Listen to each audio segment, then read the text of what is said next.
যে আমরা 500 টাকা চিকিৎসা ভাতা পাই, 1000 টাকা বাড়ি ভাড়া পাই, যেটা পৃথিবীর ইতিহাসে কোনো দেশে নেই। এমন 500 টাকা দিয়ে এমন কোনো চিকিৎসা হয় না, শুধু ডাক্তার দেখাতে আমাদের 1000 টাকা যায়, টেস্ট দূরের কথা।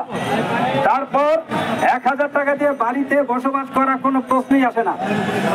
তবে যাই হোক, আজকে আমি ধন্যবাদ জানাই আমাদের এই সংগ্রামের নেতা আমাদের আজিজি স্যারকে।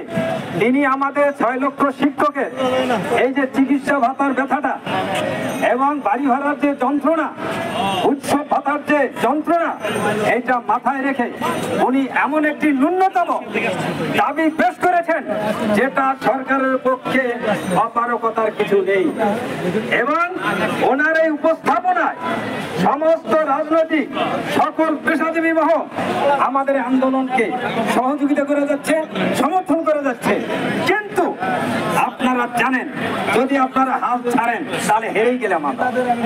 কি ভাইরা আমার, আমরা যদি হাল ছেড়ে দেই তাহলে কিন্তু হেরে গেলাম। সরকার বুঝতে পারছে যে শিক্ষক, সমস্ত বাংলাদেশের শিক্ষক এক হয়েছে এবং তারা বদ্ধপরিকর।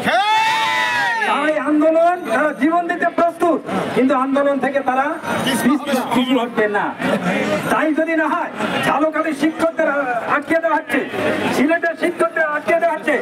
আপনারা যখনই বুঝবেন আপনার সফলতার দিকে তার প্রান্তে, তখন আপনার শত্রু গজাবে, ষড়যন্ত্র হবে।